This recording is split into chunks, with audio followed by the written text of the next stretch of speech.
Yannick, je suis ravi de t'accueillir pour parler de ton roman Il ne rentre pas ce soir, mais tu es rentré dans la boîte ce soir quand même. Ce C'est aux, soir, je suis rentré dans la boîte. c'est aux, c'est aux éditions La Joanie, que je connais bien. Hein, on va pas se mentir, on est en partie dans la même maison d'édition, puisque j'ai 2 livres chez eux aussi. Et donc, ne me dites pas que c'est un complot contre l'humanité, qu'en fait on se connaît. Ben oui, on se connaît, donc vous allez évidemment Oui, comprendre qu'on se connaît. et en plus, on a le même coiffeur. Donc, Ah, complètement, mais je l'ai pas fait aujourd'hui, j'ai pas eu le temps. oui. Mais avant de parler de ce livre et de te poser plein de questions, j'espère que vous en avez aussi, vous qui nous écoutez, hein. On va faire ça ensemble. Je te propose, cher Yannick, de faire connaissance déjà avec le portrait chinois littéraire que le monde entier nous envie. Et on va commencer tout de suite. Si tu étais un livre de chevet, lequel choisirais-tu et pourquoi en quelques mots? Sans doute un de ceux que je lis régulièrement et qui revient comme une marotte. Alors, j'hésiterais entre Lewis Carroll, Les Misérables, mais ça, c'est parce qu'il est très très lourd et si je me le fais tomber dessus, je dors. Ou Le vieil homme et la mer, tiens. Une raison en Et pourquoi? particulier? Oui. Parce que c'est une très belle histoire, parce que ça me donne envie de repartir au bord de la mer. Et pourtant, Dieu sait que j'aime pas taquiner le poisson, je préfère nager avec eux. Et bonsoir à Zutrezut. J'aime toujours autant ton pseudo, sache-le.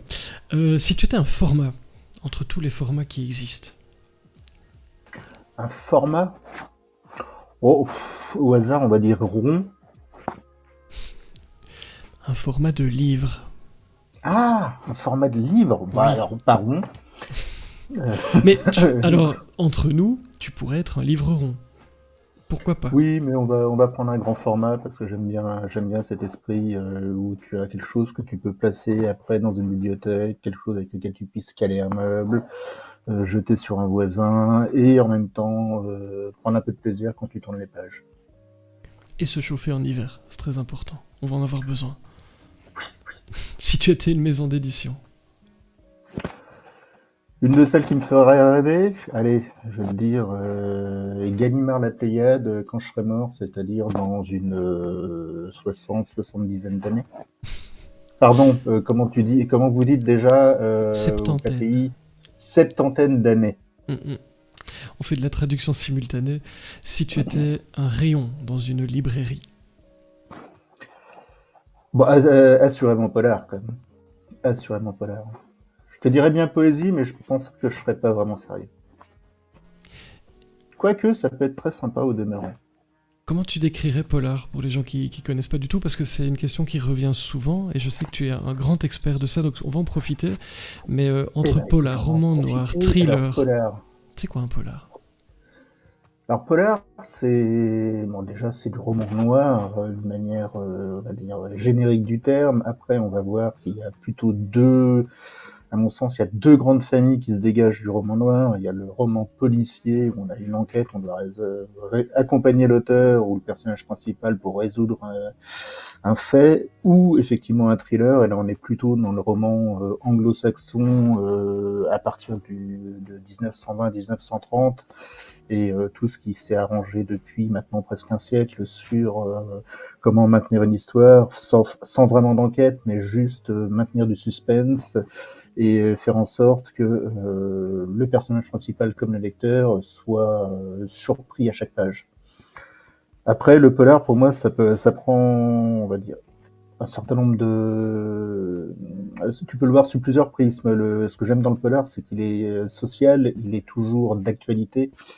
Donc, si tu reprends un Dashiell Hammett, tu as effectivement la société américaine dans les années 20 ou 40. Si tu reprends un Manchette, qui est un de mes maîtres à lire, en tout cas, Wiseau, bah là, tu te promènes entre la fin des années 70 et la fin des années 80-90. Et chacun a vraiment une description de son environnement, des attitudes de nous, et non pas de nos concitoyens, parce que c'est vraiment de nous, de nos peurs, de nos grandes hésitations. Donc un polar, je pense, c'est surtout un livre qui se nourrit de ça pour écrire des histoires qui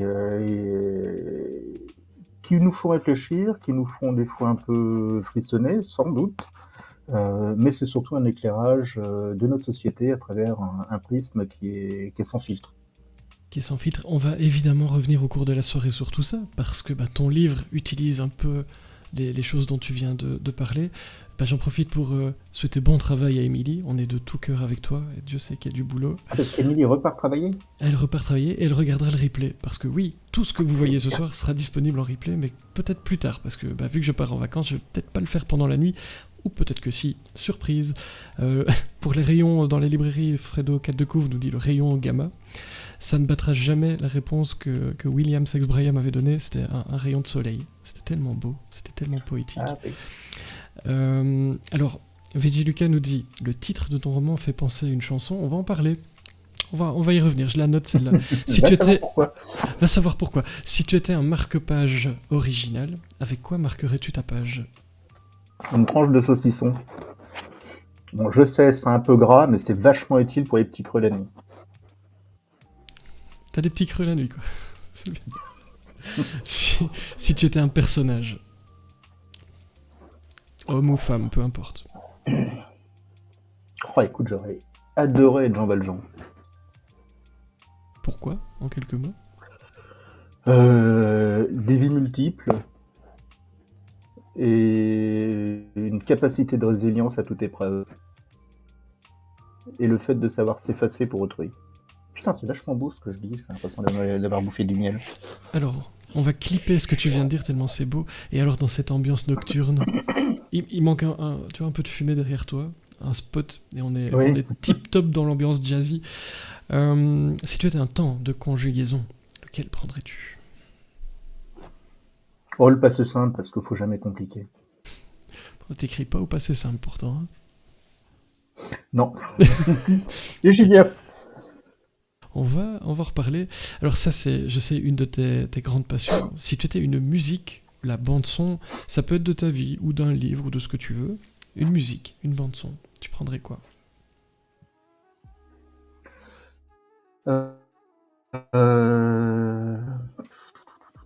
Don't Let Me Go de Queen. Une raison en particulier? Attends, je dis pas une connerie. J'ai peut-être dit une connerie. Bon, ça sera un morceau de Queen, ça c'est très clair. Une raison particulière, parce que c'est... tu connais un petit peu mon histoire, Fred, donc c'est une musique qui m'a accompagné, qui m'a tenu debout, qui m'a fait marcher même quand je pouvais plus, et que c'est pour ça que je suis encore là pour vous divertir, vous raconter des conneries, et Don't Stop Me Now, merci Fred, c'est exactement ça. Don't Stop Me Now. Et heureusement que Queen a fait ça, j'ai envie de dire. Si tu étais un signe de ponctuation. 3 petits points, parce qu'il y a toujours un petit truc après. Et un grand truc avant. Oui. Si tu étais un verbe parmi tous les verbes qui existent. On va faire un truc simple. Boire. Un mot d'explication? Ça se partage. Parce que ça se partage, tout simplement. Mm-hmm. Bon, même si chez vous, et là je vais encore me reprendre une cartouche, vous aimez un peu trop la bière à mon goût. Mais bon, on peut pas tous avoir une capacité élevée de la vigne, hein. Ça je suis désolé. En Belgique c'est plus compliqué, on me fait chine, mais il faut utiliser tes points de chaîne, Fredo, 4 de couve, sinon je ne bois pas. Mais c'est vrai qu'à un moment je vais avoir soif et je vais boire quand même. Yannick, merci pour toutes ces réponses. Je te propose, pendant que je mets la couverture de ce livre pour les personnes qui nous regardent et qui nous écoutent, est-ce que tu pourrais, cet exercice qu'on aime tous, qui nous fait vibrer, nous donner le pitch de ce livre incroyable? Il ne rentre pas ce soir. De quoi parle ce livre pendant que je mets la couverture? C'est très simple. On parlait tout à l'heure d'une chanson d'Eddie Mitchell à laquelle ça faisait penser. Et ben l'idée est partie de là. Pendant plus de très très nombreuses années, j'ai eu cette chanson d'Eddie Mitchell, Il ne rentre pas ce soir, dans la tête. C'était sur un album sorti en 82 de mémoire, qui s'appelait Après minuit. L'histoire d'un cadre qui se fait licencier. Voilà. Très bête. Mais c'était quand même la première fois où c'était pas juste un pauvre bonhomme qui perdait son job, mais là c'était vraiment un cadre dans une grande entreprise. Et je me suis toujours demandé qu'est-ce qui se passait après. Donc finalement, l'idée de fond a été de remettre ça en place, de partir de cette idée, de partir de quelques faits divers que j'ai pu glaner ça et là, notamment un il y a à peu près 2 ans sur Lyon, sur lequel un réseau de trafiquants s'était fait arrêter après avoir livré de la dope avec des scooters sous couvert de livraison de pizza. Et j'ai commencé à vouloir allier les deux. Et je me suis aperçu qu'effectivement, ça pouvait faire une belle histoire. Et donc, il ne rentre pas ce soir. C'est la nuit de Matisse qui perd son job et qui découvre que les emmerdes, ça vole en escadrille, ça n'arrive jamais tout seul. Et en une nuit, il doit tenter de sortir de sa torpeur pour essayer de réagir ou pas. On va pas en dire beaucoup plus parce que c'est un livre avec beaucoup de suspense et puis quand on est dans le roman noir, il faut garder beaucoup de suspense. Alors moi je l'ai découvert, donc je te remercie au passage parce que je suis pas le plus grand spécialiste d'Eddie Mitchell, même si j'aime beaucoup ce qu'il fait. Mais donc l'auteur du texte c'est Claude Moine. Qui s'appelle Eddie Mitchell C'est ça, pour le grand public. c'est ça. Et c'est amusant d'avoir mis les deux, parce que du coup, je me suis un peu renseigné. Mais quand on va un peu regarder sur YouTube et autres, ils mettent les deux noms. C'est assez marrant. Enfin bref, ça m'a beaucoup fait rire. Mais comme ça, vous avez peut-être appris quelque chose qui va vous faire briller ce dimanche en famille. En tout cas, moi, je vais essayer de le recaser quelque part. Mais tu le disais, l'histoire de Matisse, finalement, c'est un peu ce qu'on disait la semaine dernière avec Ludovic Miserol à un autre niveau, mais c'est un homme ordinaire à qui il arrive des choses extraordinaires. Et en gros, il va prendre cher, Matisse, quand même. Est-ce que c'était une volonté de partir d'un Monsieur Tout-le-Monde et de montrer pour terminer, donc Monsieur Tout-le-Monde, et de montrer que les choses peuvent changer de direction plus ou moins brusquement, si je le dis comme ça. On peut le dire comme ça. Et c'est totalement une volonté. En fait, c'est parti d'une grosse envie après Toujours tu meurs, de changer de style en restant dans le noir et en me frottant un exercice qui était qui était de prendre un peu les codes du néopolar. Tout à l'heure, je citais Manchette, qui est un de mes auteurs favoris français. Et je me suis toujours demandé si j'étais apte effectivement à poser avec toute la retenue possible et sans ego non plus, mais je me suis toujours demandé si j'étais apte à faire quelque chose dans ce style-là. Ce style-là, c'est quoi? C'est effectivement prendre Monsieur Tout-le-Monde et le mettre dans une situation face à des gens dont il ne connaît absolument pas les codes. Et effectivement, le faire ramasser, et il ramasse un peu quand même. Et il ramasse même beaucoup. Ça pourrait arriver à tout le monde, ce que tu as raconté. C'est une manière que tu utilises pour que les lecteurs se disent ça pourrait être moi en fait. Tu pourrais rentrer du boulot ou ne pas rentrer du boulot du coup. Et ça pourrait être moi. C'est un peu ce que tu voulais faire chez les lecteurs. C'est un petit peu le fait de se dire que finalement, le moindre accrochage en voiture, la moindre contrariété ou sollicitation avec un inconnu, et la porte ouverte à plusieurs aventures. Après, on peut regarder qu'est-ce qui se passerait avec quelqu'un qu'on connaît bien et qui aurait une double vie. Ça serait aussi un sujet rigolo. Et si tu devais présenter Matisse, on en a un peu parlé, mais c'est qui Alors c'est Monsieur Tout-le-Monde, mais son profil, c'est qui?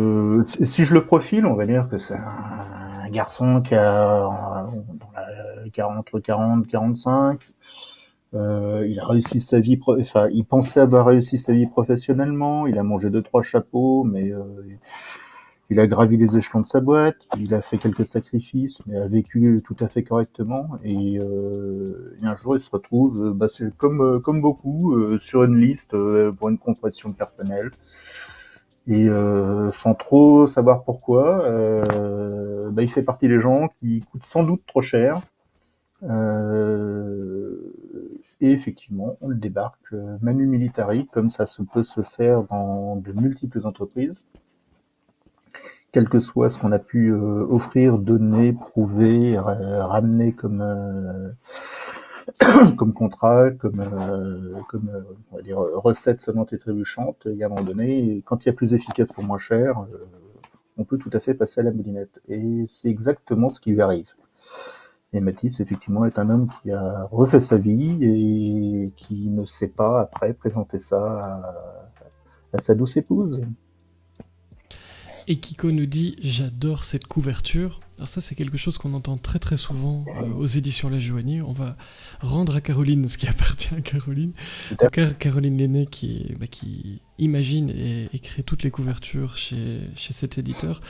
C'est une couverture qui te parle, toi, qui a écrit le livre. Ça correspond à ce que tu voulais, à ce que tu imaginais. Ah, moi, ça correspond tout à fait, enfin, ça reprend tout à fait les codes qui sont présents effectivement dans le livre. On n'a pas besoin nécessairement de parler du héros juste pour initier une vision de ce qui est autour. Et oui, là effectivement, on a juste un livreur qui est quand même la cause des quelques petites problématiques de Matisse. Et effectivement, derrière ce livreur traîne une traînée, je vous rassure, c'est ni de la grêle, ni de la neige. Et effectivement, moi j'aime beaucoup cette couve, puisque elle reste dans ce que Caroline avait pu créer, moi, pour la première. Donc je pense être un des rares auteurs, La Joanie, à avoir des couvertures qui sont plutôt vers la BD que vers de la photo, ou vraiment des illustrations très, très polars. Et j'aime bien ce décalage. Tu es Alors, je vous propose, je vous montrerai tout à l'heure la couverture de ton premier livre, puisque ici c'est le deuxième. On va en parler aussi. Je vous montrerai la couverture un peu plus tard. Teasing, vous êtes obligé de rester. Non, vous pouvez aller sur Google en fait, mais vous pouvez aussi rester. Est-ce que tu as un amour particulier pour la bande dessinée, pour cet univers un peu Sin City? Moi j'appelle ça comme ça. Mais alors, j'ai beaucoup aimé la bande dessinée. Pendant un certain nombre d'années, je m'en suis éloigné, et là, je dois avouer que cette dernière année, je m'y remets, je redécouvre un certain nombre de nouveaux talents, et je m'aperçois que c'est d'une richesse que je ne soupçonnais plus. Et qu'il y a toute une nouvelle génération d'auteurs et de dessinateurs qui sont arrivés, et notamment de dessinateurs de polar. Donc, je ne peux que vous conseiller, et j'applaudis à deux pas, RIP, donc RIP, dont le 5e tome Fanat est sorti cette semaine. Si ce n'est pas déjà fait, allez-y, c'est sordide, drôle, c'est du poil à gratter, c'est un super scénario, et c'est vachement bien dessiné. Donc c'est 5 tomes, et c'est 5 tomes pour l'instant 5 tomes de plaisir.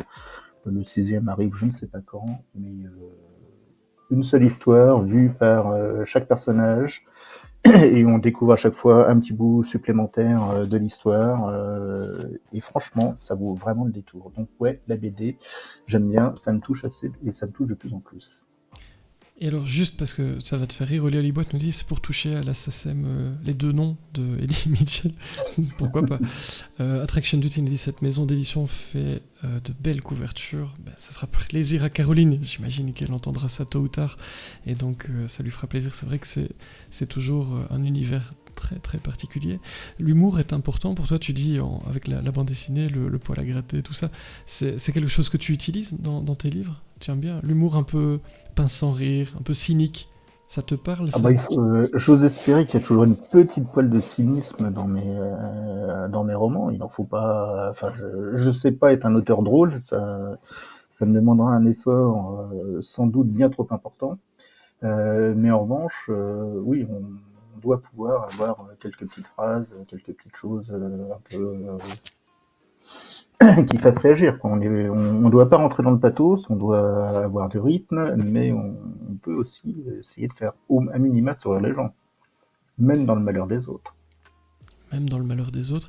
Et on va parler de ça, parce qu'on va revenir à Matisse une petite minute, mais je me demandais, finalement, c'était une manière d'expliquer il était là au mauvais moment, au mauvais endroit, et je me disais, est-ce que ça t'est déjà arrivé, à toi, d'être au mauvais endroit, au mauvais moment? Est-ce que ça te parle, ce que tu as fait subir à ce pauvre Matisse, que je vais évidemment pas vous détailler, parce que ce ne serait pas drôle du tout, mais je me disais, pour lui en faire baver autant, est-ce que toi tu as déjà été cette personne? Et vous aussi qui nous écoutez, n'hésitez pas, moi j'aime bien les anecdotes marrantes, et donc si vous avez déjà été au mauvais endroit, au mauvais moment, ça m'intéresse, n'hésitez pas. Oui, faites-nous le savoir, comme ça on fera un tome 2, parce que pourquoi pas? Moi non.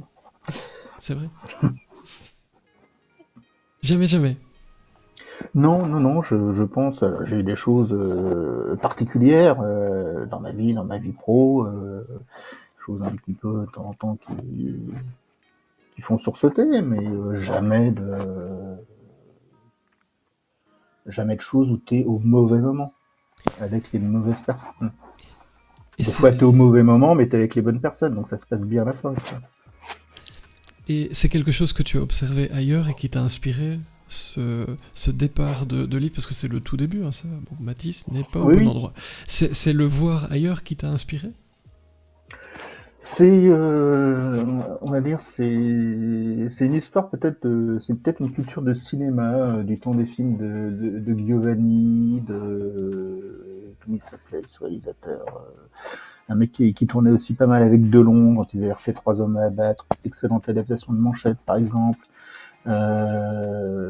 C'est effectivement des choses qu'on peut revoir, des personnages secondaires qu'on peut voir parfois chez Iso. C'est souvent, en fait, ces personnages qui se font assez maltraiter et qui n'ont rien demandé à personne.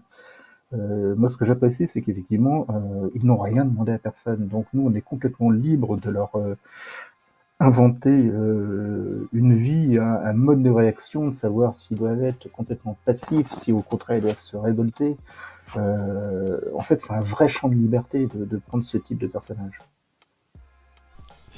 Alors, je fais une mini parenthèse. Avec ton décor, je sais pas vous, moi j'ai peur que quelqu'un ou quelque chose apparaisse subitement derrière toi. Et bah, même pas. Alors, je sais pas vous, mais je me dis, à tout moment, ça peut s'éclairer, il peut y avoir un truc. Je pense que je lis beaucoup trop de livres qui font peur. Allez savoir. Ouais, alors je dois peut-être avoir un petit clown, mais tiens, regarde, on va faire ça. Voilà. On va se remettre à deux. Tu vois, c'est vachement plus doux là déjà. Oui, ce noir derrière nous dit zut, zut. Oui, moi, alors c'est pas que je suis angoissé pour toi parce que je me dis, je suis tranquille chez moi et en même temps, il pourrait y arriver quelque chose derrière moi aussi. Donc je surveille de temps en temps. Dans ce livre, pour moi, il y a un autre personnage qui m'a marqué. Finalement, c'est la ville. La ville avec ses codes, avec ses clans, avec ses communautés. C'est important pour toi d'avoir utilisé la ville comme un personnage? Oui, je voulais impérativement, effectivement, reprendre cette ville qui est en fait ma vision parisienne, mais qui est sans doute un peu datée. Moi, c'est ma vision parisienne que j'avais à la, sans doute à la fin des années 80, début 90, quand je sortais beaucoup, quels que soient les lieux, et effectivement, plutôt dans le nord de Paris, dans des zones un peu populaires sur lesquelles au petit matin on trouvait effectivement des bars, des relents de bars le long du trottoir. Et oui, t'avais un autre pouls, on va dire. Ce qui était assez intéressant, c'est effectivement que tu avais la banlieue ouest qui était très professionnelle, très calme, et la banlieue nord et le nord de Paris qui sont toujours extrêmement populaires, mais également dans le bon sens du terme. Il n'y a rien de péjoratif, mais vraiment qui étaient très multi-ethniques. Où effectivement ça sentait les épices quand tu passais dans certaines rues. Je me souviens quand j'étais beaucoup plus jeune, c'est-à-dire il n'y a pas si longtemps que ça, quand on reprenait je sais pas, Pigalle à 5 heures du matin, c'était à ce moment-là assez exceptionnel, quoi. Ça sentait la vinasse, ça sentait la sueur, c'est quand tu sortais de boîte, c'était particulier comme ambiance. Donc oui, il y a des espèces de photos qui me sont revenues quand j'ai pu écrire quelques pages. Oui. Et se sont basés sur des souvenirs alors de quand tu... Un certain nombre sont basés sur des souvenirs, d'autres sur des envies avec juste une image et de se dire comment on la gratte un petit peu plus. Mais oui, le gerfleur qui colle au pied, ça je m'en souviens par exemple. Et toi qui as lu, tu sauras pourquoi je dis ça. Mhm.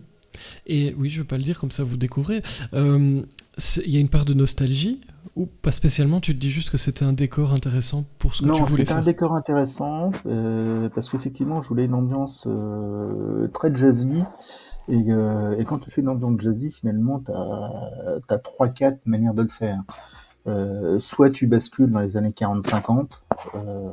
Je dis pas que je le ferai pas, mais là pour le coup ça m'intéressait pas, ça n'avait pas avec l'histoire. Soit tu passes dans un mood très presque lounge, très guimauve, et ça n'accrochait pas sur le sujet. Donc il me fallait une ville qui soit pas toujours accueillante. Et donc oui, il fallait quelque chose qui résonne, qui soit un petit peu acide, qui accroche par endroits, qui sentent les travaux. Bon, alors les travaux dans Paris, ça n'a pas changé pour ceux qui sont fréquemment dans cette capitale, mais en tout cas, ça reste une ville en mouvement, même si plus ça va, plus je me défais des villes. Mais en tout cas, j'avais bien envie d'écrire effectivement. C'est un roman noir avec une ville comme étant quasi un personnage. En tout Eh cas, qui bien, prenne vraiment de l'importance. eh bien, ça se ressent. Paris réussi, sans gîne un jeu de mots. Allez, je la prends pour moi, celle-là, elle est magnifique. Tu parlais d'une ambiance jazzy. La musique, elle est super importante pour toi. Moi, je le sais. Les gens qui nous écoutent ne le savent peut-être pas.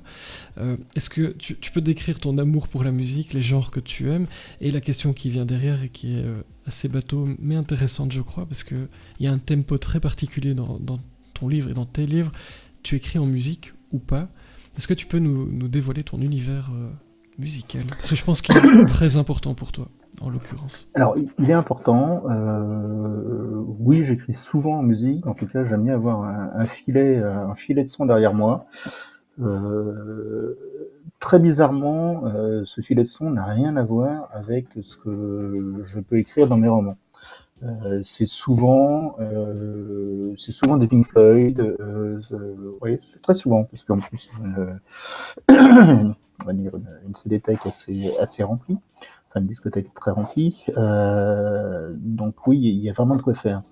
Néanmoins, oui, la musique m'a toujours accompagné, que ça soit dans le premier roman, dans le deuxième, dans celui que je suis en train d'écrire, un peu moins, mais qui est toujours là, avec des genres très différents. Alors oui, j'adore le Hellfest et les groupes qui font du bruit avec des gens qui ont des cheveux longs.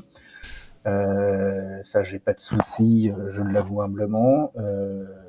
Mais j'ai une grande passion, ça vous l'aurez compris, également pour le jazz. Je trouve que Miles Davis est mon maître absolu parce qu'avec un seul homme, vous avez toute l'histoire du jazz qui vous passe entre les oreilles. Et ça, c'est assez unique d'avoir quelqu'un qui puisse avoir un univers aussi large, aussi varié et avec une telle maîtrise. Donc oui, je me suis bien amusé et la musique reste un. Enfin, j'y suis fort attaché. C'est comme la compagnie créole. Ou Gérard Lenormand. Euh, voilà. Voilà. Alors tout à l'heure, j'ai vu, alors je sais plus qui, si c'est Fred qui parlait d'Hervé Villard, mais bah finalement non, pas plus qu'Adamo. Et alors, tu parlais tout à l'heure de trois hommes à abattre. Oli Oliboit nous dit c'est Jacques Jacques Deray, ouais. Doré. Voilà, on fait du fact-checking en même temps. On donne les infos. Exactement. C'est Ben très oui. très bien d'avoir des gens qui sont en train de taper et de vérifier toutes les infos comme Ah, mais ça. Et c'est. on n'a pas intérêt on n'a Ah, mais pas intérêt de c'est. dire des conneries. Hein. Yannick, c'est le meilleur endroit du monde ici. Tu ne le savais peut-être pas Oui. encore, mais Moi en aussi, fait, je commençais à le voir depuis le temps voilà. Et que. donc, on a les gens qu'on mérite et vous êtes exceptionnels. Encore merci. Le tempo du livre, En fait, ils sont super sages parce que je m'aperçois quand je suis pas là pour balancer des conneries, les gens sont super sages dans les commentaires. ne les chauffe pas. Ça va. Ne les chauffe pas. Si, en fait, vous pouvez, c'est un grand espace de liberté, vous pouvez. Moi, j'aime beaucoup. On parlait du tempo, je disais. Alors, pour les gens qui n'ont pas lu le livre ou pas le premier, hein, parce que je pense que ça, c'est quand même quelque chose qui revient. Si je disais des phrases courtes, très très rythmées, c'est quelque chose que tu aimes bien. Moi, je me demandais, est-ce que t'es pas essoufflé quand tu écris? Parce que c'est vrai que ça donne un. Il y a un élan, si, voilà. Et pas Ah bah c'est l'animal, toujours. juste Oui, l'élan. j'adore écrire les phrases courtes. Je trouve que au départ, quand j'écrivais, je faisais des pages très très longues et moi je me perdais. Alors quand tu te perds tout seul, quand tu écris, et tu te dis putain le lecteur, il va vraiment se perdre aussi. Donc, on synthétise, on va à l'idée, on va au but. Une phrase de 4 mots, des fois, c'est aussi efficace qu'une demi-page, donc il faut pas hésiter. Il faut pas hésiter, moi j'adore ça, oui, ça confère un rythme, ça saccade, ça balance, des fois tu arrives à avoir un petit truc de mitraillette, tu t'aperçois que des fois un verbe est complètement inutile, tu peux donner du sens juste avec 3 mots, et ça j'aime bien cet exercice. Ouais. Voilà, tu as chauffé les gens, donc Oli Alibois te propose de te retirer des minutes d'interview avec ce point de chaîne. Non, pas aujourd'hui. Oui, on commence demain. On commence demain. Donc pour vous qui écoutez, moi j'ai eu le plaisir de lire le livre. C'est vrai que, alors je venais d'un livre un peu low tempo, donc on se pose, on décrit beaucoup les choses. Là, ça va très très vite. Il se passe des tas de choses, on va en parler, mais ah oui. Ah, carrément. Monsieur a des goodies. Et donc, beaucoup de tempo. C'est une écriture qui peut déstabiliser au début. Moi, vraiment à titre personnel, mais j'ai ça dans tous les livres, donc faut pas le prendre pour toi. Et c'est pas quelque chose qui me dérange. Je mets parfois 1-2 chapitres à m'habituer au rythme et à la musique d'un auteur. Et chez toi, c'était particulièrement vrai parce que je venais de quelque chose de plus lent, de plus posé. Et toi, ça va très très vite. C'est, je disais en rigolant pendant que je te présentais, un livre vitaminé. C'est-à-dire qu'on se dit, ah oui, on change de rythme. Alors c'est un peu page-turner. C'est quelque chose que tu souhaites faire pour les gens qui te lisent, qu'on ait envie de tourner les pages, de ne pas s'arrêter, qu'on se rende même pas compte de la vitesse à laquelle les choses s'enchaînent. C'est une volonté ou bien c'est naturel et tu fais comme ça parce que alors, c'est comme ça. Vraie volonté. C'est une vraie volonté. Je t'avoue que c'est un véritable exercice parce que c'est pour ça que je réécris souvent au moins 2 fois, voire 3 fois mes bouquins parce que je veux pouvoir leur donner un rythme, une concision. C'est un truc qu'on avait réussi à faire avec le premier pour avoir un véritable, là pour le coup, un thriller, mais on voulait en faire je voulais en faire moi un qui se pète et qui sur lequel on s'ennuie pas. Je déteste m'ennuyer dans un livre. Alors je peux avoir effectivement des choses très très posées, des lectures très presque douces. C'est très très agréable. Mais quand je lis un roman, quand je relis un roman policier ou un thriller, j'ai envie d'avoir le ton qui soit équivalent à l'histoire. Donc ouais, j'y attache une certaine importance. Et ça demande, parce que c'est une question un peu technique, mais je sais que ça vous intéresse aussi, donc aparté, si tu veux rajouter quelque chose, tu n'hésites surtout pas. On pense souvent que faire des phrases courtes, c'est plus facile. En vrai, c'est plus compliqué, ça demande beaucoup plus de travail, parce que, et vous pouvez faire le test chez vous, c'est toujours amusant, spontanément, vous écrivez une phrase, n'importe quoi, vous racontez un morceau de votre journée, vous allez voir que vous allez faire des phrases longues. La première va peut-être être courte, mais spontanément, sans réfléchir, vous allez faire une phrase assez longue. Et en général, les personnes qui veulent écrire avec beaucoup de rythme sont obligées de tailler dans les phrases qui viennent naturellement un peu plus longues. Après, quand on a beaucoup écrit, ça devient un peu plus naturel et on peut écrire en mode saccade, rapide, presque plus vite ou presque spontanément, mais c'est un vrai travail. Donc quand vous lisez en général des choses qui sont avec des phrases courtes, avec beaucoup de rythme, ne vous dites pas que c'est plus simple à écrire. En général, ça prend plus de temps à faire, à relire, à retravailler. Oui, les premiers romans nécessitent un vrai travail, on va dire, sur le sujet. C'est ça. Parce qu'effectivement, on confère de rythme et ça se travaille paragraphe par paragraphe et à travers chaque paragraphe, ligne par ligne, et après de la structure sur laquelle on va se dire finalement la phrase 1, elle a peut-être plus d'efficacité si on la met après la phrase 2 et je pense que des fois tu fais comme moi, tu vas passer une journée et tu vas être super content parce que tu auras craché un paragraphe et là tu vas te dire ouais, j'étais super efficace. Fort heureusement, c'est contrebalancé par des jours où tu arrives quasiment à écrire un chapitre, mais c'est quand même pas tous les jours. Ça c'est pas tous que les tu jours. Réécris le lendemain. Ou 2 jours après. Donc n'hésitez pas, si vous voulez jouer à ça, vous pouvez, le chat est à vous. Mettez rien de bizarre et de privé, parce que voilà, c'est pas cool, mais vous pouvez essayer de faire une phrase sur votre journée spontanément sans trop réfléchir et vous allez voir ce que ça donne. La musique est super importante pour toi. J'ai encore une question là-dessus, parce que moi j'aime beaucoup ça, on le voit pas dans tous les livres et c'est pas important pour tout le monde, mais il y a une playlist à la fin du livre. c'est un petit bonus comme ça dans le livre. C'était important pour toi et c'est toujours. qu'as-tu mis voilà, comment tu fais la sélection de ce qui s'y trouve? Comment je fais la sélection ce qu'ils trouvent? Alors, à chaque fois, les morceaux que je mets sont des morceaux effectivement qui ont que je cite à un moment donné dans un passage du livre, parce qu'effectivement, ce morceau, il trouve son sens.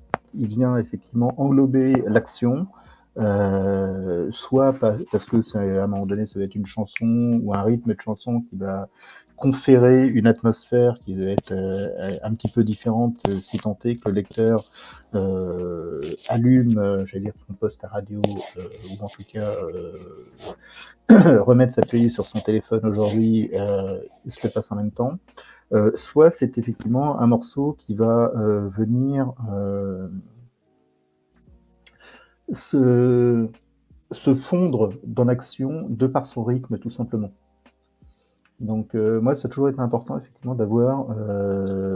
c'est très cinématographique comme approche, mais de se dire, quand je fais courir quelqu'un la nuit, ou quoi que ce soit, le pas qu'il va avoir, si je peux le faire résonner avec juste un petit peu de Charleston, ça peut être vachement sympa aussi. Si jamais je fais rouler une voiture, je me dis que... on peut éventuellement mettre un gros riff de guitare ou au contraire peut-être un bon tempo de basse qui peut reprendre derrière.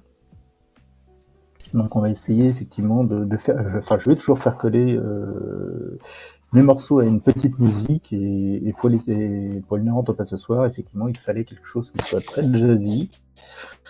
Et donc je me suis amusé à reprendre pour tout sauf la joie de mon épouse pendant plusieurs mois une véritable réécoute de pas mal d'albums de jazz. Moi c'était un grand moment de plaisir. Je dois avouer que pour les gens qui m'entouraient, pas tout le temps. Je sais pas pourquoi, parce qu'il paraît que j'écoutais plus que ça.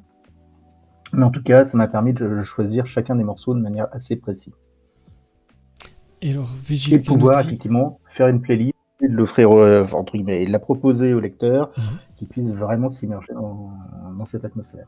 Et Vigiluca nous dit: le vocabulaire doit être très large pour écrire des phrases courtes, et quand je lis, j'ai besoin de rentrer dans ma bulle, donc je ne peux pas écouter la playlist en même temps, ce qui n'empêche pas de l'écouter après. D'ailleurs, c'est mis à la fin du livre, hein, donc quand on ne s'y attend pas, on arrive à la fin et on se dit: ah, une playlist. Donc je peux revivre un petit peu le livre que je viens de découvrir par l'intermédiaire de la musique, donc c'est pas spécialement simultanément à la lecture, mais on peut aussi simplement en profiter.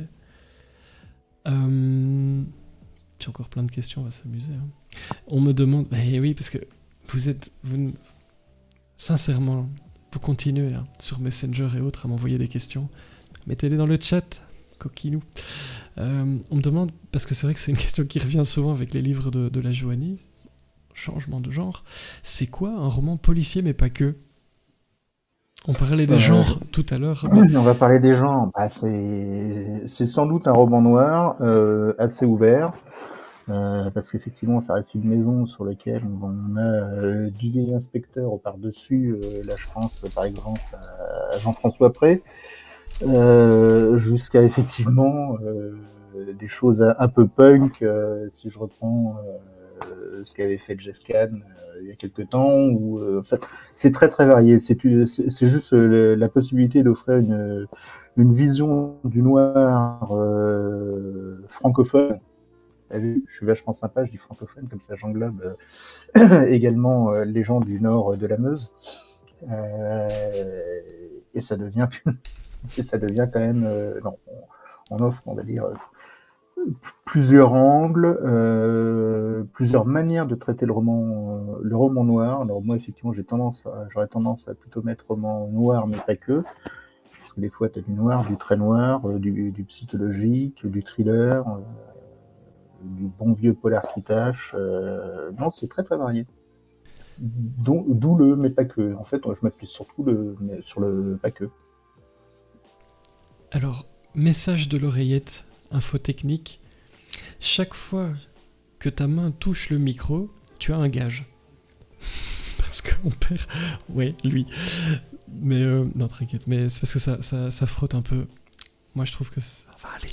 On va s'en Alors, sortir. je vais arrêter. Voilà, merci. Tenez-vous droit, monsieur. On n'est pas n'importe où ici. Ah, c'est vrai, tiens. J'en ai marre de tousser, donc... Mais je t'en prie. Ben, écoute, moi, je vais boire à la santé de ce livre, au passage aussi. Tu le disais tout à l'heure dans l'évocation du roman polar, du roman noir, un petit peu la définition pour les gens qui ne s'y retrouvent pas toujours, et je peux en faire partie alors que j'en écris, parce que c'est pas toujours évident comme ça, les étiquettes. Mais tu as dit un élément qui est important, c'est que ce type de roman, ça permet d'égratigner un peu ou beaucoup la société. Et toi, tu t'en prives pas, hein. Tu ne t'en prives vraiment pas. Alors, je vais vous citer un exemple, et c'est un qui est dans le résumé, et c'est un dont tu as parlé, comme ça, il n'y a pas de divulgachage, comme ça, je veux vous rassurer, mais en gros, ce Matisse, et c'est un peu comme ça que ça commence, comment se faire licencier comme une merde, pour le dire gentiment, et ça permet, avec ce qui lui arrive, tu balances sur le fait que après X années dans une boîte, on est un peu jeté comme un Kleenex. Et donc je me disais, est-ce que ça c'est un exemple, mais tu en as plein d'autres dans le livre. Est-ce que c'est une manière de pousser des coups de gueule d'écrire un livre? Est-ce que tu t'en sers en tout cas pour dire un petit peu ce que tu as à dire, régler quelques comptes? Ah oui, j'exorcise sans aucun doute. Et puis je t'avouerai que je me fais aussi des fois un petit peu plaisir, sachant que certains DRH avec lesquels je travaille ont pu le lire. Donc, quelque part, je m'amuse un peu. Oui, non, ça sert à ça aussi. C'est quand tu écris un livre, et de surcroît, je pense un polar qui doit être vraiment ancré dans une période. Si on traite les mots de la période, on n'est jamais aussi vrai que lorsque l'on peut sortir une part de soi. Alors, je dirais pas que je suis tous les personnages de ce livre, loin de là, et j'espère pas, parce que sinon, je le donnerais vraiment tordu. Mais en tout cas, oui, il y a la société telle que je peux en décrire certains de ses travers. Si je les décris, c'est qu'il y a des choses qui me choquent et que j'ai besoin de sortir. Et c'est un bel exercice, parce que c'est finalement l'art de l'observation aussi. Tu es un observateur de notre quotidien. C'est important pour toi, tu prends des notes, ou bien c'est des choses qui te viennent spontanément quand tu es en train d'écrire, ou bien tu te dis, alors ok, là j'ai un coup de gueule, je me le note dans un coin de ma tête, ou dans un coin du petit carnet, et je vais le ressortir tôt ou tard en mettant un de mes personnages en situation, par exemple, un licenciement, c'est un exemple. Oui, c'est des petits trucs que je note de temps en temps sur, effectivement, un truc qui va pas, ou quelque chose qui m'a choqué.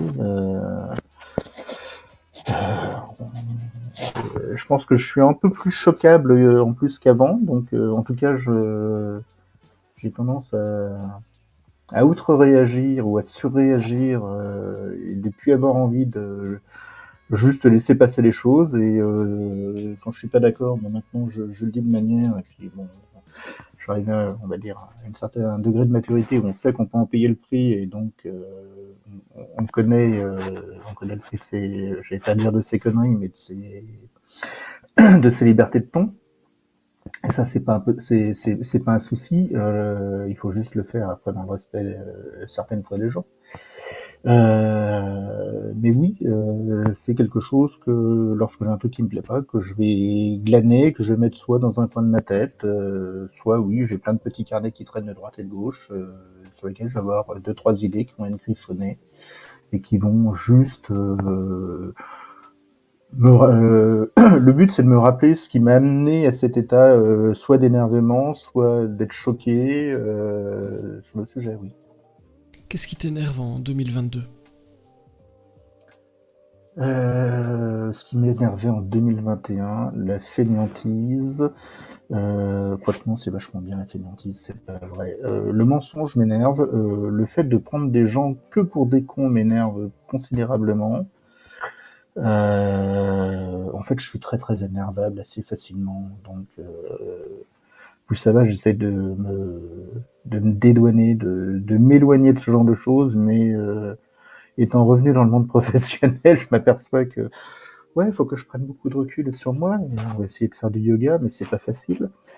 Et puis je vais pas pouvoir faire un roman noir sur du yoga, quoique il faudra que je torde des gens dans tous les sens. Mais, non, ce qui m'énerve aujourd'hui, Pardon, pardon, j'ai même pas touché le micro. J'aime pas Super. l'injustice. Euh, L'injustice vraiment m'énerve au plus haut point. Et puis, oui, surtout, prendre les gens pour des cons aujourd'hui.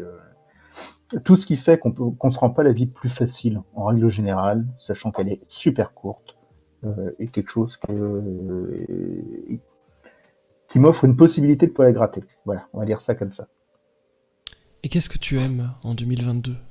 Parce que on parle de râler, des choses qui t'énervent, et ça c'est un terrain de jeu et un terreau génial quand on écrit, mais il y a des choses que tu aimes aussi. Ah bah, la chose, les enfin les quelques choses les plus importantes, on va commencer par... Ah mais il n'est pas là ce soir, je suis désolé, mais mon compagnon touffu. Donc oui, pour tous ceux qui ne le savent pas, je vis notamment avec un magnifique pitbull de poche, aka Jazzy, aka Cavelli Kinchar, pas stupide, mais en tout cas, c'est pas lui qui a inventé la croquette ronde. Mais il compte beaucoup pour moi, donc ça, j'adore les chiens. J'aime passionnément ma famille. J'aime le fait de pouvoir me lever le matin en me disant putain, c'est vachement bien. Il y a déjà un matin et il y a une journée qui suit. Et croyez-moi, ça il faut jamais perdre ça de vue. J'aime énormément pouvoir croiser certains petits camarades lors de salons. Je dis ça, je dis rien. Mais non, ça par contre c'est un vrai kiff, c'est effectivement de pouvoir se retrouver entre nous et avec les lecteurs pour parler, échanger, boire des coups. Et oui, j'aime effectivement prendre juste un verre de whisky en écoutant un peu de musique aussi. Et c'est une question qui revient souvent, tu parlais des chiens que tu aimes profondément, et souvent on dit on a du mal quand on écrit à faire du mal aux animaux, c'est un peu ton cas aussi tu... Ou tu te dis, allez, pourquoi pas, sans rien révéler, je vous dis pas ce qui se passe ou ce qui se passe pas, c'est une question un peu générale. Est-ce que... Je sais que certains, ça les bloque plus que les humains. C'est ça qui est amusant. Moi, c'est mon cas. J'ai vraiment des difficultés Non, à faire du non, je mal à dirais un que j'ai pas animal, ça. Je mais pense que j'ai pas ça. Et dans ce que je suis en train d'écrire, non, j'ai pas ça non plus. t'as pas ça non plus. Non, Tu fais non, bien la non. distinction entre la vie réelle et quand tu écris. Bah, jusqu'à présent, en tout cas, tout mon entourage est encore debout, donc je pense faire le distinguo, oui. C'est intéressant, hein. C'est En tout intéressant. cas, j'entends plus de bruit, donc il y a peut-être un truc qui s'est passé, mais bon. Peut-être derrière toi. Je surveille, hein. Bon, après, Oui. je te préviendrai discrètement ou pas. Tu as, dans le passé, eu une casquette de chroniqueur. Je me demandais, que dirait le chroniqueur à l'auteur que tu es aujourd'hui? Qu'est-ce qu'il dirait? Il dirait le garçon, il a fait des progrès en écriture, il sait poser ses idées, il sait maintenir une haleine, il a démontré qu'il pouvait, au sein d'un même bouquin, basculer de style quand c'était à raison, et qu'il a intérêt de se... Je dirais qu'en tout cas, il a attendu au tournant pour le suivant. On va dire, mais ça, je pense que je disais ça à peu près à chacun des auteurs que j'aimais bien. Donc, en tout bien, tout honneur, hein, parce que après, ça reste qu'une chronique, hein, on va se calmer également. C'est-à-dire que chroniquer un livre, c'est juste offrir le moment ou partager, entre guillemets, l'émotion qu'on a pu ressentir en lisant un livre. Et ça va pas au-delà. Donc, faut savoir aussi, pour avoir chroniqué pendant de nombreuses années, oui, c'est un travail enfin, un travail. Chroniqueur, c'est pas un travail, et de surcroît, c'est pas être critique. C'est juste effectivement démonter un ouvrage et en ressortir, échanger le plaisir qu'on a pu avoir. Après, on peut tout à fait démonter un auteur qu'on n'aime pas, mais je pense que ça sert pas à grand chose. La vie d'auteur est déjà suffisamment compliquée sans qu'on ait besoin d'un tiers pour le faire. Donc, ouais, ce que dirait le chroniqueur de Nigrafolia, c'est ce qu'il a écrit est pas mal, le deuxième est pas mal non plus, il reste maintenant à conclure l'essai, quoi. Même s'il est peut-être un petit peu confus, mais en tout cas, il faut continuer. Il faut continuer le boulot. Euh, je reviens à ce livre, Il ne rentre pas ce soir. On est là principalement pour parler de lui. Je regardais sur la quatrième de couve, donc l'arrière du livre, pour ceux qui ne connaissent pas. Donc, on a un cadre déboussolé, des livreurs de marchandises plutôt stupéfiantes, un sicaire espagnol maniant la lame comme personne, une fratrie gérant une entreprise d'équarrissage comme un abattoir, des policiers pas toujours très scrupuleux, 3 petits points. Et ça, c'est que la quatrième de couverture, donc il se passe encore plus de choses. Je l'ai dit tout à l'heure, les temps morts et les descriptions, c'est pas trop ton truc, hein, j'ai l'impression. Est-ce que c'est un jeu d'équilibriste pour ne pas tomber dans le too much ou le trop d'action et que ça devienne alors comme un film d'action un peu poussé à l'excès et parfois à la limite du ridicule? Quand il y a vraiment beaucoup d'action, comment tu fais pour garder le fil? Parce que là je spoil, on n'est pas dans le... j'ai lu sur une chronique qu'on disait... Grand guignolesque. Ça ne vire pas au grand guignolesque.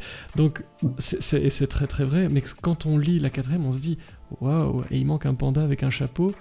Enfin, moi c'est ce que je me suis dit, mais en fait c'est vraiment sur un fil, et je me disais comment est-ce que tu gères ça, de pas en faire trop, simplement. Alors, on va mettre ça sur le coup de la chance. Non, je sais pas te répondre. Sans doute parce que je m'attache à quelques personnages qui sont assez saillants, parce qu'il faut qu'ils aient un peu de relief. Mais là, pour le coup, t'as quasiment cerné avec la quatrième de coup, on va dire 80% des personnages que tu trouves dans le roman. Donc ça va très très vite. En plus, c'est un roman qui se passe dans un seul lieu quasiment, en tout cas sur Paris et sa très proche banlieue. Ça se passe, c'est une temporalité qui est extrêmement courte. Donc oui, il s'agit plutôt d'avoir des personnages atypiques pour leur donner du relief. Après, la description, ça faisait tout à l'heure, je te parlais effectivement de cet exercice que j'ai pu mener en essayant de me rapprocher vraiment de ce qu'était le néopolar. Une des notions du néopolar est effectivement de limiter autant que faire se peut les descriptions et de laisser finalement au lecteur le soin de se faire un petit peu son idée, de se faire on va dire de se faire un petit peu son film. Et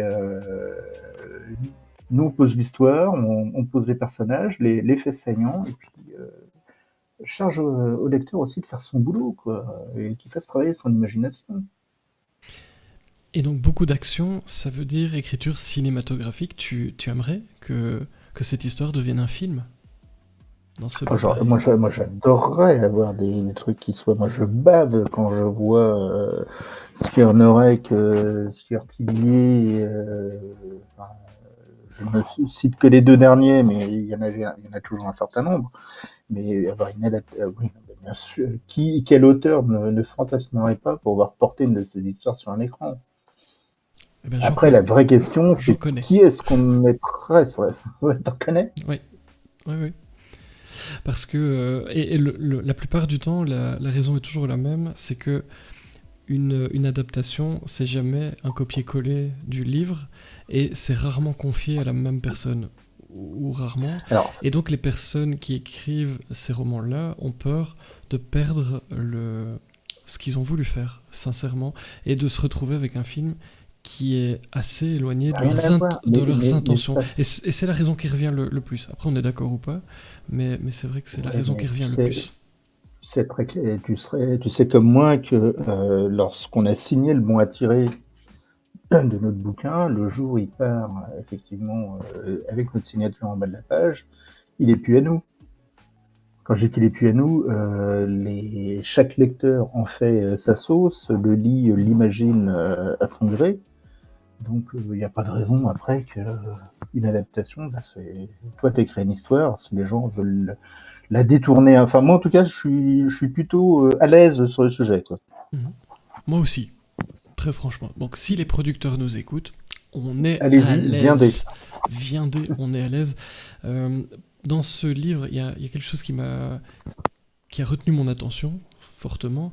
Mais ce sont par exemple des termes en arabe, en espagnol. On le disait tout à l'heure, il y a des communautés, il se passe des tas de choses. C'est un soin particulier que tu mets pour être dans le... Voilà, quand il y a des mots dans une langue étrangère, bah, tu le mets, t'expliques quand il faut. C'était important pour toi d'être dans le jus, finalement, de ces Ah oui, communautés, avec ouais, ouais, ouais. leur manière de parler Il aussi. faut leur manière. J'ai réappris à ce moment-là, effectivement, tout mon kit de survie d'insultes en arabe, que j'ai fait valider, bien entendu, par certains de mes petits camarades, parce que je voulais pas raconter de crack.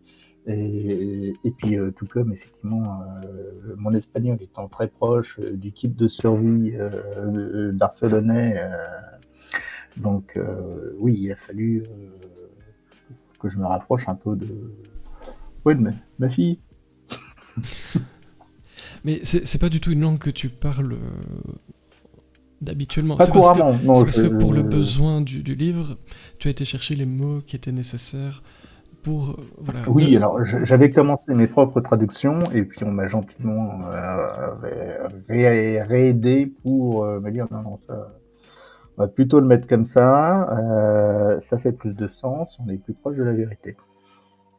Donc l'idée étant effectivement à chaque fois, j'aime bien quand je fais intervenir des personnes d'un pays étranger, les faire réagir. Je trouve que c'est plus intéressant de les faire réagir dans leur langue et de traduire ce qu'ils disent que juste mettre une phrase en français et dire dis le roumain ou expliqua le serbe. Je trouve que c'est... Et puis en plus, ça confère une autre musicalité. Ça, tout de suite, tu structures vachement mieux le personnage. Et c'est du travail. Oh bah, dommage. Non, mais c'est pas grave. Et je me demandais, du coup, un deuxième roman, c'est plus compliqué. Parce que tu disais, il faut toujours se remettre au travail, faire ses preuves. C'est un peu ce que le chroniqueur, toi, dirait à l'auteur d'aujourd'hui. Mais on t'attendait au tournant. C'était plus compliqué pour toi de travailler sur Je ce pense que deuxième. personne m'attendait au tournant. Enfin, j'espère pas. Parce qu'en tout cas, s'ils m'attendaient au tournant, moi, je les ai pas vus, je devais aller trop vite.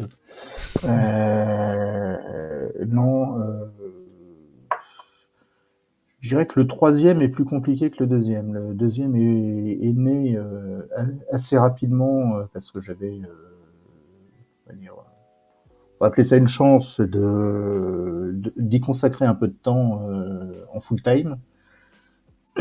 Et ça, c'était vraiment une très très bonne chose. Pour le coup, le troisième est un poil plus, on va pas dire plus compliqué, parce que je pense que je suis moi plus exigeant par rapport à ce que j'ai envie de faire et que je ne veux pas à chaque fois. Enfin, pour l'instant, j'ai encore des trucs à découvrir, donc toujours aller dans un registre autour du noir que je n'ai pas fait. Je dis pas qu'un jour je ne reviendrai pas avec Fantine, par exemple, sur Tu joues, tu meurs, mais ce sera pas tout de suite. Eh ben, on va en parler de ce premier roman. On va en profiter. Tu joues, tu meurs. Je vais mettre la couverture pour... on en parlait tout à l'heure, le côté un peu BD comme ça. Je vais vous mettre ça. Est-ce que tu peux nous dire de quoi parle le livre, pour les personnes qui ne l'ont pas Oh lu? bah, Toujours tu meurs, pour ceux qui ne connaissent pas encore ce merveilleux roman, primo-roman, ça part d'un truc tout bête. Je suis parti du principe que l'armée américaine recrute encore aujourd'hui, notamment ses pilotes de drones, à travers le jeu vidéo. Travaillant dans un petit peu dans la tech, je me suis toujours dit que finalement certaines entreprises pouvaient le faire également. Bon, ça c'est quand tout se passe bien. Quand tout se passe moins bien, on a des gens pervers. Donc avec ce chaînage d'idées, bah, j'ai fait en sorte que mes héros et mon héroïne qui a 14 ans, qui est joueuse de jeux vidéo, gagne un jeu réputé impossible et elle se retrouve poursuivie par l'organisation qui a créé ce jeu. Et là, je rentre effectivement dans un univers de polar pour grands enfants que je suis. et sur une course-poursuite non-stop, où ces joueurs habitués au monde virtuel doivent passer dans le monde réel et ils s'aperçoivent très vite que, un, ils doivent compter les uns sur les autres, et deux, dans la vraie vie, on meurt qu'une fois. C'est plutôt bien résumé. Alors pour le chat, oui, tout va bien chez moi aussi, Veggie Lucas. Donc peut-être juste actualiser la page, un petit F5, ça peut jamais faire de mal. Et tu disais, Yannick, pour te renouveler, un peu explorer les différentes nuances de noir, tu cherches encore peut-être après 2 romans comme ça, puisqu'il y a Tu joues, tu meurs dont tu viens de parler, Il ne rentre pas ce soir. Tu es toujours en train de chercher quel style t'amuse le plus, ou bien c'est simplement que ça t'amuse de passer d'une chose à l'autre et de, pour et de l'instant, tester. ça m'amuse de passer d'une chose à l'autre. C'est surtout ça. Je suis admiratif de nos petits camarades qui arrivent à avoir un héros récurrent et qui savent se renouveler en parlant de la même chose, ou en tout cas en parlant du même personnage, avec les mêmes outils. Moi, je suis admiratif de ça. Moi, j'ai besoin de changer. Alors, je sais pas si c'est parce que je m'ennuie très très vite et dès que j'ai fait le tour d'un sujet, mais ce que peut-être pas impossible d'ailleurs. Mais en tout cas, oui, j'ai besoin aujourd'hui de me frotter à différents exercices. Et comme comme on disait tout à l'heure, j'ai besoin aussi de temps en temps de pousser mes petits coups de gueule sur telle ou telle situation, et je m'aperçois que t'as des genres de romans qui s'y prêtent plus que l'autre. Donc, moi, il s'avère que lorsque j'ai écrit Tout jeu tumeur, je devais être très très en colère parce que je commençais à me faire battre à plat de couture sur Call of par mon fils. Donc, il a fallu que je fasse autre chose. Donc, j'ai décidé de tuer ces gamins, ou en tout cas de faire en sorte qu'ils puissent risquer leur vie. Sur Il ne rentre pas ce soir, bah, c'était peut-être des souvenirs de vie parisienne ou peut-être un éclairage particulier que je voulais donner sur ce dont on parlait sur l'émancipation de jeunes femmes en banlieue, qui a été très très à la mode ces derniers temps. Je dis pas qu'il faut pas, bien entendu, mais je dis simplement que moi, mon éclairage est un petit peu différent. En tout cas, ça mérite de pouvoir reprendre la parole sur le sujet. Et oui, tant qu'il y a des choses à dire, aujourd'hui, on arrive à trouver des styles qui sont différents, parce que le roman noir est très très riche. Et en tout cas, a encore de multiples portes ouvertes.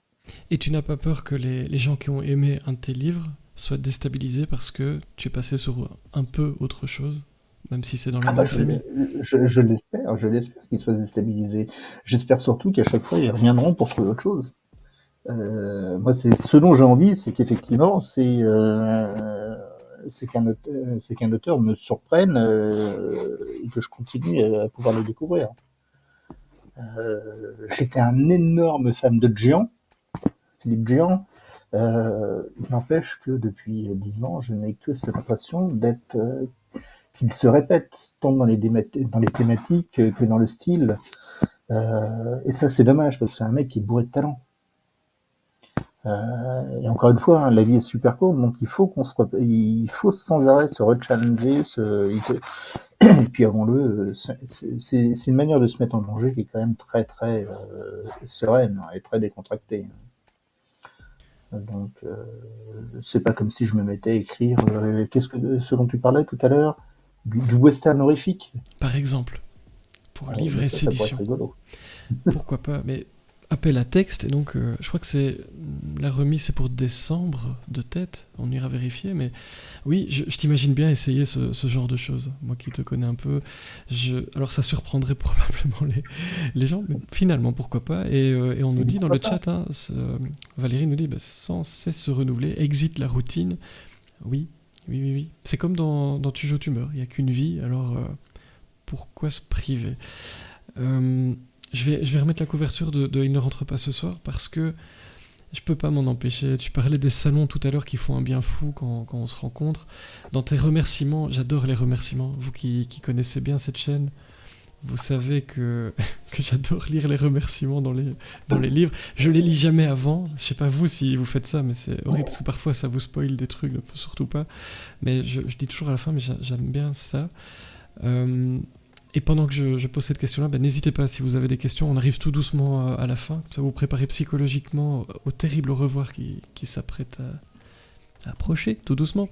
Mais si vous avez des État questions... de déchirure. Ah ben, complètement. Et donc si vous avez des questions, ben, on peut encore profiter de la présence de Yannick qui n'a pas encore fait le tour de toutes les questions et donc qui ne s'ennuie pas encore, j'espère, avec nous.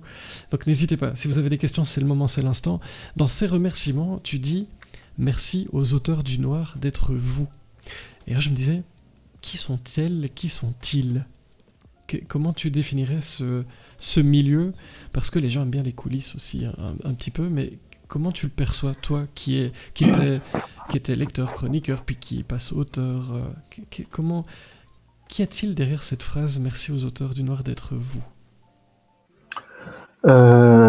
Écoute, moi ça fait quand même un certain nombre d'années que je les côtoie. Comme tu disais au départ en tant que lecteur, puis après en tant que tireur de salon, chroniqueur, et maintenant de l'autre côté de la table. C'est des gens qui pour moi ont déjà une chose en commun, enfin plusieurs choses en commun, et je jette pêle-mêle beaucoup d'affection, un sens de l'humour, un grand cœur, une capacité à adorer boire des coups et manger ensemble. Ouais, je disais un certain nombre d'humour, des gens qui sont aptes effectivement à se soutenir et surtout c'est sans flagornerie. J'ai pas le sentiment que ça soit un milieu où les auteurs vont s'abattre les uns contre les autres pour faire promouvoir leur ego. J'ai plutôt la sensation qu'on est tous contents du succès du collègue d'à côté.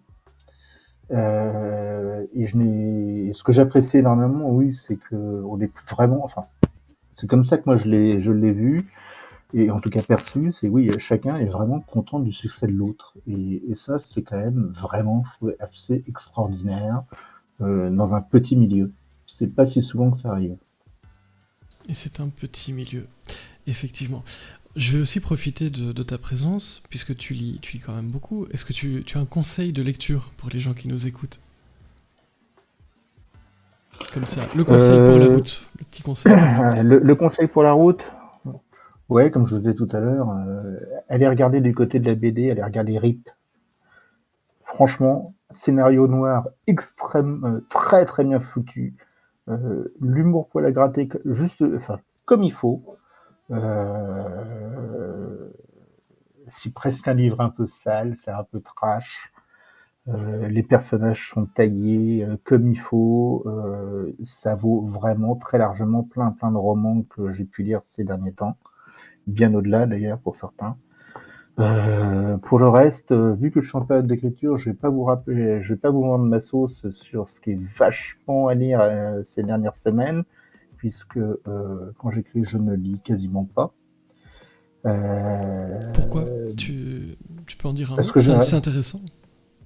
Pourquoi parce que j'y arrive pas, parce que je pense que mon temps de cerveau imparti à un moment donné se focalise sur un truc et qu'après une journée de boulot, une journée d'écriture, le fait de le lire, je m'octroie, on va dire. Finalement, Netflix a vachement de bien pour se griller la tête et se reposer le neurone. Donc ouais, ça suffit largement. Et ce qui fait que pendant ce temps-là, j'empile des bouquins en me disant chouette, je vais avoir des trucs à lire dans un mois et demi, et là après, je vais commencer à réenquiller, oui, un certain nombre de choses. Tu mets combien de temps à écrire un livre comme ça? Quand tu es en phase d'écriture, ça prend longtemps? Entre 5 mois et 1 an.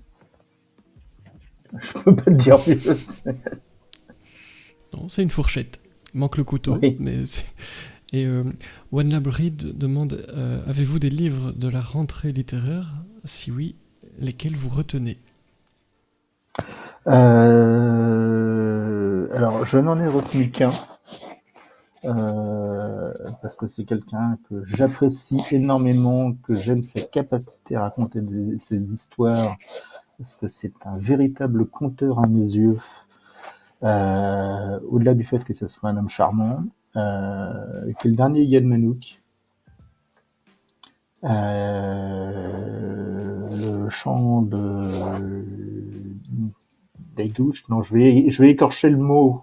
Bref, qui raconte, qui romance la vie de sa grand-mère arménienne, donc c'est quand même très très loin du noir. C'est le deuxième tome, après L'Oiseau bleu des Aumes. C'est extrêmement émouvant, c'est super touchant, euh, et c'est toujours très très bien raconté. Donc ça, c'est une des choses que j'ai pu lire, et, et vraiment il n'y a pas longtemps, puisque ça s'est fait ces dernières heures.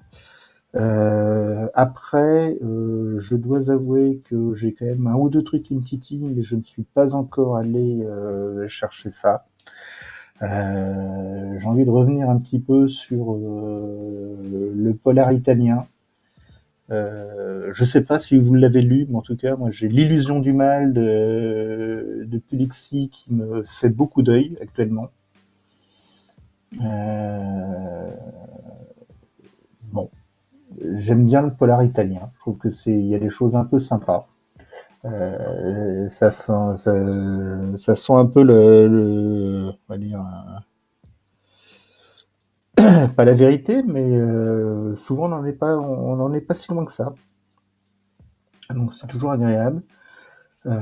Après, j'ai pas grand chose à conseiller parce que oui, comme je dis, là, j'ai qu'une hâte, c'est de finir les 10 derniers chapitres et après de me mettre à la relecture et seconde phase d'écriture.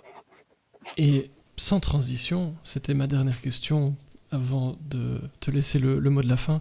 Tes projets, mais j'entends que tu sais déjà combien de chapitres il te reste à écrire. Ça veut dire que tu travailles avec un plan, que tout est déjà plus ou moins clair dans la tête.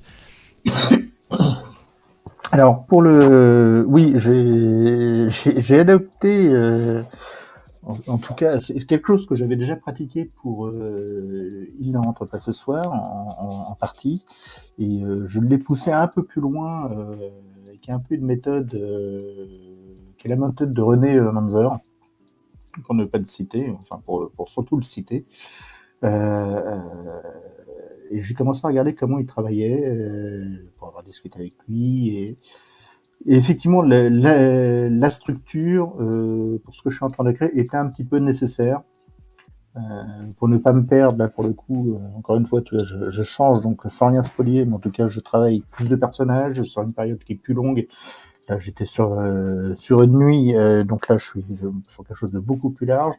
Donc, il me fallait me structurer. Et pour se structurer, rien de mieux qu'un plan. Même si je t'avoue, le dernier chapitre est toujours open chez moi. Donc, je sais ce que je veux faire, comment les personnages évoluent, comment ils s'entrecroisent, comment on va tirer les fils. Une fois que je sais ça, j'en sais pas plus. Donc, et à la fin, je sais pas qui meurt. Et tu disais un plan, un jour on lui poserait la question, j'ai envie, mais tu travailles avec des post-it sur un mur, avec un joli tableau Excel, un Word à part, où tu synthétises un petit peu ce qui va se passer à gauche, à droite. Est-ce que tu as des programmes spécifiques dédiés à l'écriture qui Alors, peuvent je n'ai pas de t'aider? programme. J'ai essayé de jongler avec des post-it. Ce qui est vachement bien quand on a des enfants qui sont super grands, c'est qu'ils quittent la maison, donc on peut, comme ce soir, rechoper une chambre qui n'est pas utilisée. Mais non, le post-it finalement c'était pas le bon plan. Un super tableur Excel, c'est pratique parce que finalement c'est juste un petit fichier dans un téléphone que tu peux consulter partout et te remballer d'une tablette à un PC n'importe où. Et puis c'est quelque chose que tu peux enrichir, changer, modifier, relire, que ça soit à l'horizontale, à la verticale, faire tes tris, tes machins, faire intégrer tes personnages, que faire sur ce même fichier des petits et quelques petites fiches. Je sais pas si tu fonctionnais comme ça, mais là moi j'ai obligé de fonctionner avec sans faire des fiches personnages qui soient extrêmement denses, parce qu'au contraire, j'aime toujours ce côté où on va laisser au lecteur le soin de se faire une idée. Et oui, je suis pas le mec le plus féru en description, Et je trouve qu'une fois qu'on a dit que la personne, le mec avait pas de cheveux ou la jeune fille avait les yeux verts, on en a déjà beaucoup dit. Donc on n'a pas besoin de savoir qu'il fait du 36 et qu'il adore les dentifrices de telle marque et qu'elle porte un petit nœud sur sa culotte, ça, on s'en fout un peu, quoi. Sauf si vraiment ça fait du sens pour l'histoire, mais sinon ça n'a pas beaucoup d'importance. Ce qu'il faut surtout, oui, c'est qu'il y ait une cohérence dans l'histoire, et plus elle est touffue, plus oui, le fait d'avoir une structure et surtout d'avoir la capacité de pouvoir renoter les quelques faits saillants qu'ils puissent mettre pour que si ton héros il a des chaussures noires au chapitre 2, au chapitre 5 il n'en ait pas une rouge, ça serait un peu dommage, ou alors il faut vraiment qu'il y ait une raison. Donc voilà, ça sert à ça. Et bon, pas d'outils, juste un petit tableur, et ça suffit largement. Voilà, donc vous qui nous écoutez, il y a moyen déjà de travailler avec ça. Salut Sylvie la polardeuse, tu arrives pile à l'heure. J'adore. Et on a une question, mais donc pour te répondre, alors moi personnellement, parce qu'on me le demande, post-it j'ai arrêté parce que j'écris tellement lentement qu'ils finissent par se décoller et alors ça tombe et c'est un bordel. Donc ça c'est pas ma technique de prédilection parce que je suis trop lent. Donc ça se décolle, c'est pas pratique. Donc pareil, des fiches pour les personnages, pour les lieux, ne serait-ce que comme tu disais pour être cohérent, donc pour ça on fait un peu pareil.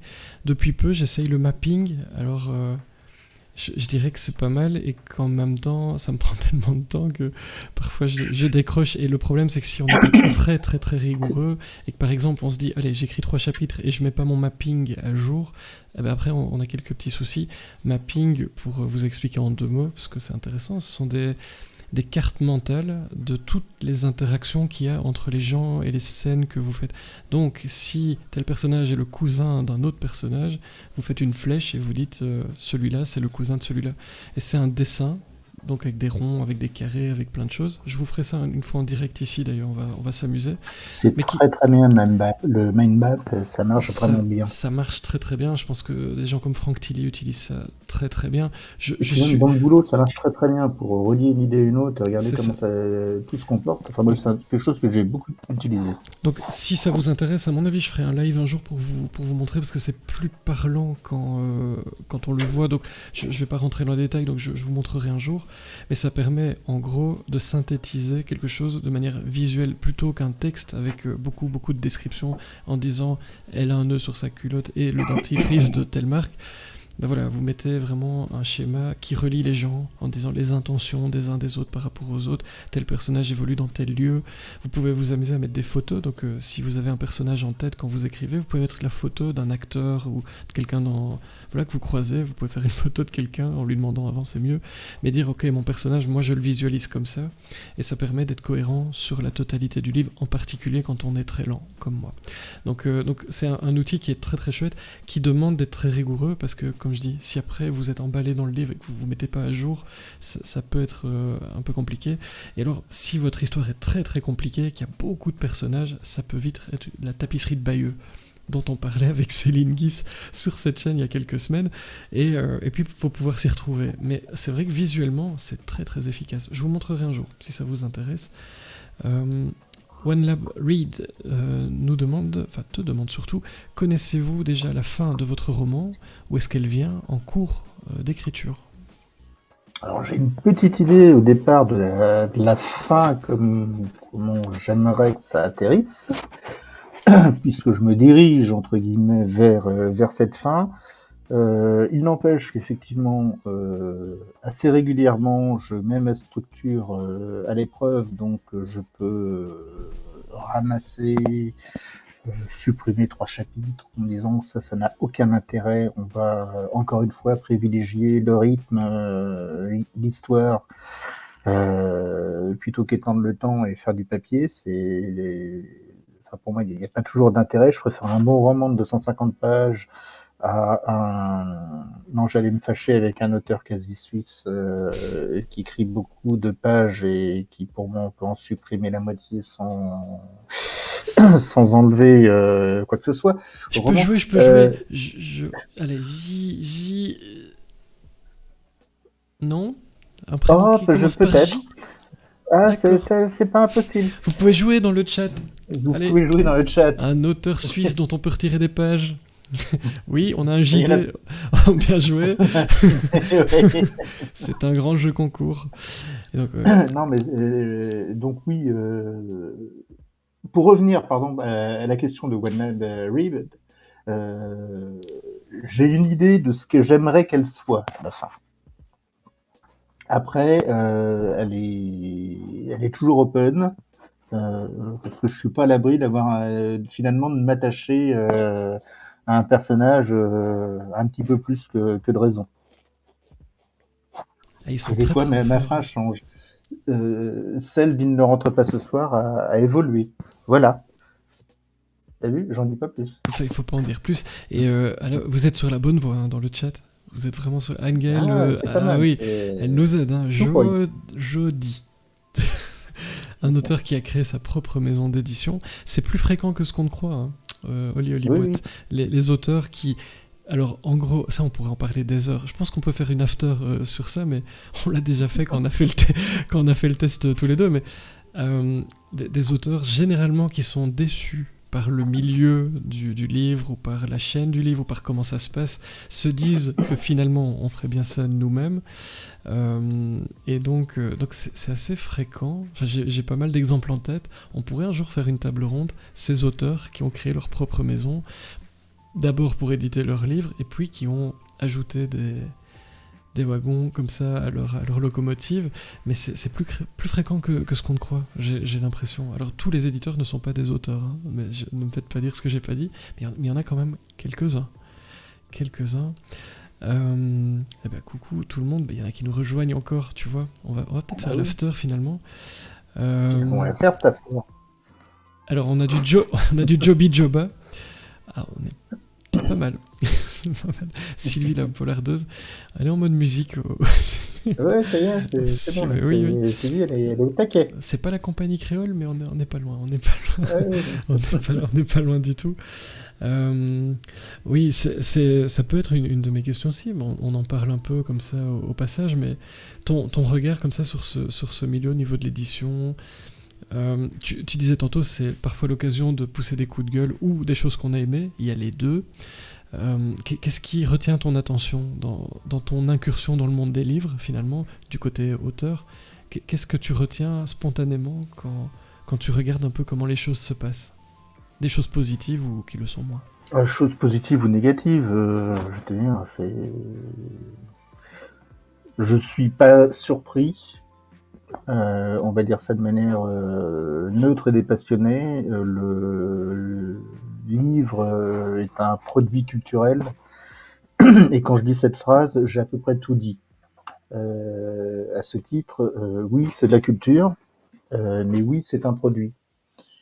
Donc, c'est un rouage marchand qui dépend de plusieurs tiers. Donc, il faut de temps en temps, je pense, soit s'affranchir d'envie, soit s'affranchir de rêve, ou soit savoir payer le prix de son autonomie, comme dans tout métier, comme dans toute industrie.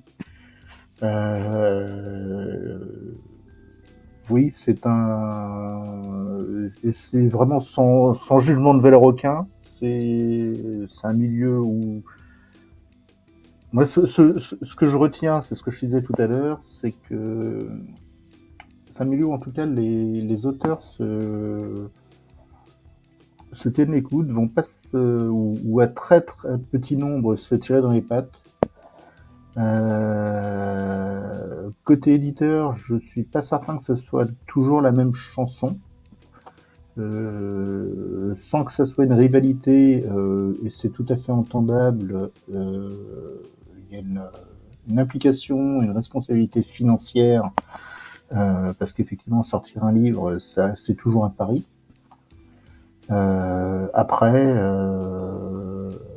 Après, moi ce que j'ai envie d'un éditeur, c'est d'avoir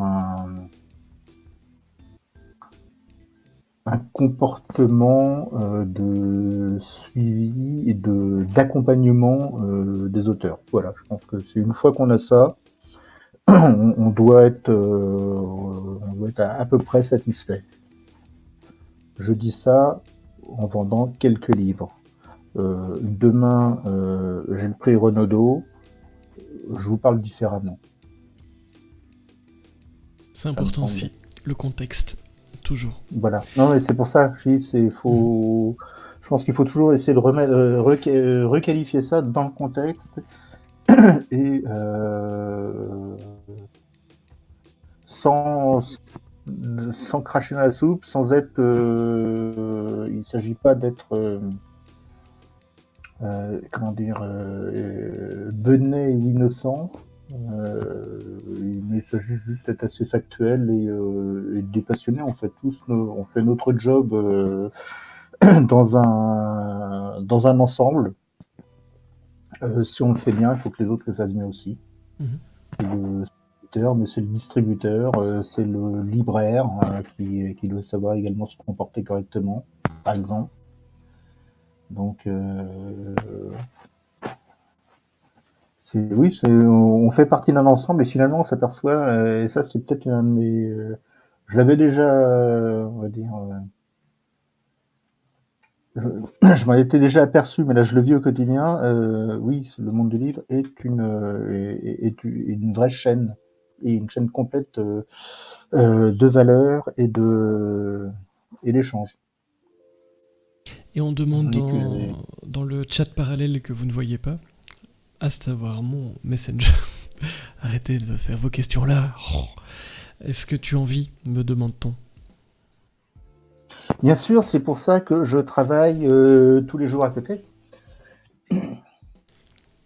Non, mais c'est important parce que beaucoup de gens se disent voilà, tu as écrit 2 livres, et c'est beaucoup le cas des gens qui sont ici. Euh, c'est le gouffre entre ce qu'on croit et la réalité. Moi, j'ai ça quand je vais dans les écoles, personnellement, pour les plus jeunes. Entre ceux qui croient et la réalité, il y a de la marge, mais c'est aussi important. C'est aussi pour ça que c'est bien les lives comme ça où on écoute les uns les autres. Et tu disais le contexte, bah, ça vient de quelqu'un qui n'en vit pas aussi, pour l'instant en tout cas. Et, euh, et tu aimerais ou tu te dis non, finalement, c'est comme ça. Parce qu'il y a beaucoup Alors, d'auteurs, je trouve, qui s'excusent d'exister. C'est quelque chose oui, alors moi je ne suis pas d'exister, au qui me contraire, taraude un peu l'esprit. Je trouve ça tellement bizarre. moi je suis très content d'exister. Au contraire, je réclame même mon droit à la vie. Je me suis suffisamment battu pour ça. Ce que je souhaiterais aujourd'hui, s'il y avait un vrai truc, non, parce que j'aime bien quand même bosser. Je trouve que c'est aussi une bonne chose d'avoir cette dualité dans un monde professionnel qui n'est pas que littéraire. Maintenant, demain, je dis oui, j'ai le Renaudot, quoi que ce soit. Oui, bien entendu, je fais en sorte de me retirer de ma vie professionnelle pour me consacrer qu'à ça, que les choses soient très claires. Euh, en gardant raison et avec un petit peu de recul, je m'aperçois que si déjà je peux effectivement ne serait-ce que me consacrer une journée pleine et entière par semaine à ça, à savoir dans ma semaine, hein, c'est-à-dire qu'au lieu de travailler à 100%, ne serait-ce que de se dire bah, j'ai cette capacité, soit pour des raisons financières, soit parce que finalement je peux réduire ça, réduire la voilure et me consacrer en plus du week-end une journée pleinement à l'écriture. Ouais, là, ça serait déjà un vrai kiff, quoi. Mhm. Et bonsoir VJ Lucas. Merci beaucoup de ton passage. Sylvie la Polardeuse Merci nous dit une Valérie. chaîne avec lecteurs, auteurs, maison d'édition est aussi parfois une jungle. C'est la jungle. Oh, c'est pas vraiment la jungle. Ouais, il y a quelques gens qui grognent, mais on n'a pas encore des gros prédateurs. Faut rester raisonnable. Et parce que je m'en voudrais de ne pas essayer, hein, puis tu m'en voudras pas, je suis certain de ça. Par rapport à tes projets, ben, il y a ce troisième livre en route. Est-ce que tu veux nous en dire un mot ou pas? Tu as le droit de dire ou pas. Et est-ce qu'il y a d'autres projets? C'est un peu la question pour terminer à mon niveau. Sur quoi est-ce que tu travailles? Si tu peux nous en dire Alors, un mot. Est-ce qu'il y a un thème il y a déjà, entre-temps, il y a eu un autre manuscrit qui a été bouclé et qui maintenant fait sa petite balade dans différentes maisons, qui n'est pas un polar. qui a été écrit par mon chien, parce que oui, effectivement, mon chien sait écrire.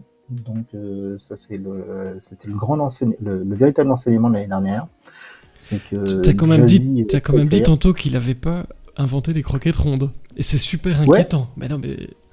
ouais, mais justement, il sait de quoi il parle et il sait parler, je pense, d'émotion et là pour le coup de résilience et de combativité. Donc oui, il y a un petit témoignage un peu atypique qui est en train de frapper à pas mal de portes. Donc on verra ce que ça donne. Sinon, bah, je ferais peut-être partie de ces auteurs qui vont créer leur propre maison d'édition pour juste un petit opus. Ça serait rigolo.